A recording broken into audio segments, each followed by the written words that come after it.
ಶಾಶ್ವತ ಸೇತುವೆ ಮರೀಚಿಕೆ, ಬನವಾಸಿಯ ಅಜ್ಜರಣಿ ಮುತುಗುಣಿ ಗ್ರಾಮಸ್ಥರಿಗೆ ನಿತ್ಯ ಸಂಕಟ.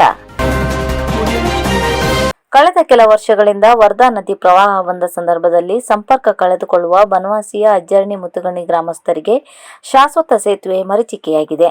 ಇದರಿಂದ ಮಳೆಗಾಲ ಸಮೀಪದಲ್ಲಿ ಪುನಃ ಭಯದ ವಾತಾವರಣ ನಿರ್ಮಾಣವಾಗಿದೆ. ಅಜ್ಜರಣಿ ಮುತುಗುಣಿಯಲ್ಲಿ ಈ ಹಿಂದೆ ಸೇತುವೆ ಸಂಪರ್ಕವಿತ್ತು. ಆದರೆ ಅದು ಶಿಥಿಲಗೊಂಡಿದೆ ಎಂಬ ಕಾರಣಕ್ಕಾಗಿ ಈ ಹಿಂದೆ ಇದ್ದಂತಹ ಹಳೆ ಸೇತುವೆ ಕೆಡವಿ 3-4 ವರ್ಷವಾದರೂ ನೂತನ ಸೇತುವೆ ಕಾಮಗಾರಿ ನಡೆದಿಲ್ಲ. ಇದರಿಂದ ವರದಾ ನದಿಯ ದಡದಲ್ಲಿರುವ ಈ 2 ಗ್ರಾಮಗಳು ನೆರೆ ಹಾವಳಿಯಿಂದ ಬೇಸತ್ತು ಹೋಗಿದ್ದು, ಜನಪ್ರತಿನಿಧಿಗಳ ಕಾರ್ಯವೈಖರಿಗೆ ಅಸಮಾಧಾನ ವ್ಯಕ್ತಪಡಿಸಿದ್ದಾರೆ. ಬಸ್ ಸಂಚಾರ ಪುನಃ ಆರಂಭಿಸಲು ಒತ್ತಾಯ, ನಿರ್ಮಾಣಗೊಂಡ ರಾಮನಗುಳಿ ಸೇತುವೆ. 2021ರಲ್ಲಿ ಸಂಭವಿಸಿದ ದಿಢೀರ್ ನೆರೆಯಿಂದ ಕೊಚ್ಚಿ ಹೋಗಿದ್ದ ಗುಳ್ಳಾಪುರ ಸೇತುವೆಯಿಂದಾಗಿ ಅನೇಕ ಗ್ರಾಮಗಳು ಸಂಪರ್ಕ ಮಾರ್ಗವನ್ನೇ ಕಳೆದುಕೊಂಡಿವೆ. ಈ ವೇಳೆ ಊರಿಗೆ ಬಂದು ಹೋಗುವ ಸಾರಿಗೆ ಬಸ್ ಕೂಡ ನಿಂತಿದ್ದು, ಪುನಃ ಆರಂಭಿಸಬೇಕು ಎನ್ನುವುದಾಗಿ ಗ್ರಾಮಸ್ಥರು ಒತ್ತಾಯಿಸಿದ್ದಾರೆ. ಗಂಗಾವಳಿ ನದಿ ಪ್ರವಾಹದಿಂದ ಗುಳ್ಳಾಪುರ ಬಳಿ ಸೇತುವೆ ಮುರಿದು ರಸ್ತೆ ಸಂಪರ್ಕ ಕಡಿತಗೊಂಡ ತರುವಾಯ ಬಸ್ ವ್ಯವಸ್ಥೆ ಬಂದ್ ಆಗಿತ್ತು. ಈಗ ರಾಮನಗುಳಿಯಲ್ಲಿ ಸೇತುವೆ ನಿರ್ಮಾಣವಾಗಿದ್ದು ಬಸ್ ಸಂಚಾರ ಮಾಡಬಹುದಾಗಿದೆ. ಕೂಡಲೇ ಸಾರಿಗೆ ಇಲಾಖೆ ಈ ಬಗ್ಗೆ ಗಮನ ಹರಿಸಬೇಕು ಎನ್ನುವುದು ಗ್ರಾಮಸ್ಥರ ಒತ್ತಾಯ. ದುಶ್ಚಟಗಳಿಂದ ದೂರವಿದ್ದು ಸುಸ್ಥಿರ ಸಮಾಜ ನಿರ್ಮಿಸಿ, ಸಿದ್ದಾಪುರ ತಾಲೂಕು ಯೋಜನಾ ಅಧಿಕಾರಿ ಗಿರೀಶ್. ದುಶ್ಚಟಗಳಿಂದ ದೂರವಿದ್ದು ಸುಸ್ಥಿರ ಸಮಾಜ ನಿರ್ಮಾಣಕ್ಕೆ ಎಲ್ಲರೂ ಕಾರಣಕರ್ತರಾಗಬೇಕು.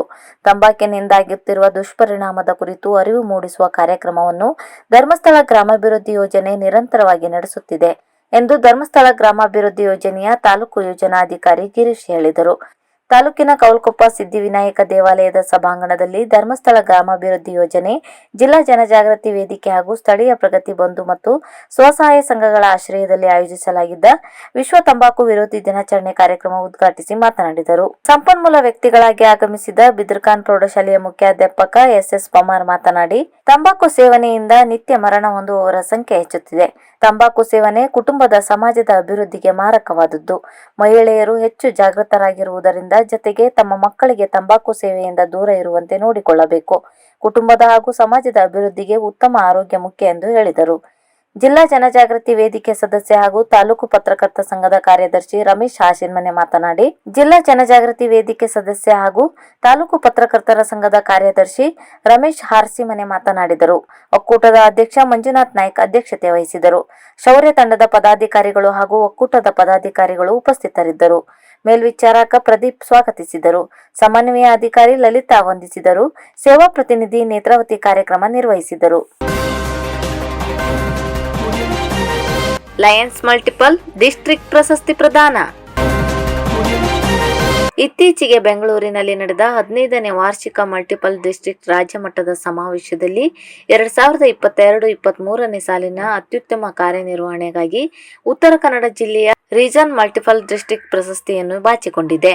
2022-23ನೇ ಸಾಲಿನ ಲಯನ್ಸ್ ಜಿಲ್ಲೆ 317Bಯ ಉತ್ತರ ಕನ್ನಡ ಜಿಲ್ಲೆಯ ರೀಜನ್ ಚೇರ್ಪರ್ಸನ್ ಆಗಿ ಕಾರ್ಯನಿರ್ವಹಿಸಿದ ಶಿರ್ಸಿ ಲಯನ್ಸ್ ಕ್ಲಬ್ನ ಜ್ಯೋತಿ ವಿ ಭಟ್ ಅವರು ಅತ್ಯುತ್ತಮವಾಗಿ ರೀಜನ್ ಚೇರ್ಪರ್ಸನ್ ಪ್ರಶಸ್ತಿಯನ್ನು ತಮ್ಮದಾಗಿಸಿಕೊಂಡರು. 2022-23ನೇ ಸಾಲಿನ ಲಯನ್ಸ್ ಜಿಲ್ಲೆ 317Bಯ ಉತ್ತರ ಕನ್ನಡ ಜಿಲ್ಲೆಯ ರೀಜನ್ ಚೇರ್ಪರ್ಸನ್ ಆಗಿ ಕಾರ್ಯನಿರ್ವಹಿಸಿದ ಶಿರ್ಸಿ ಲಯನ್ಸ್ ಕ್ಲಬ್ನ ಜ್ಯೋತಿ ವಿ ಭಟ್ ಇವರು ಅತ್ಯುತ್ತಮವಾಗಿ ರೀಜನ್ ಚೇರ್ಪರ್ಸನ್ ಪ್ರಶಸ್ತಿಯನ್ನು ತಮ್ಮದಾಗಿಸಿಕೊಂಡರು. ಅದೇ ಸಾಲಿನಲ್ಲಿ ಸುವರ್ಣ ಮಹೋತ್ಸವವನ್ನು ಆಚರಿಸಿಕೊಂಡ ಶಿರ್ಸಿ ಲಯನ್ಸ್ ಕ್ಲಬ್ ಅತ್ಯುತ್ತಮ ಕ್ಲಬ್ ಪ್ರಶಸ್ತಿಯನ್ನು ಮುಡಿಗೇರಿಸಿಕೊಂಡಿತು.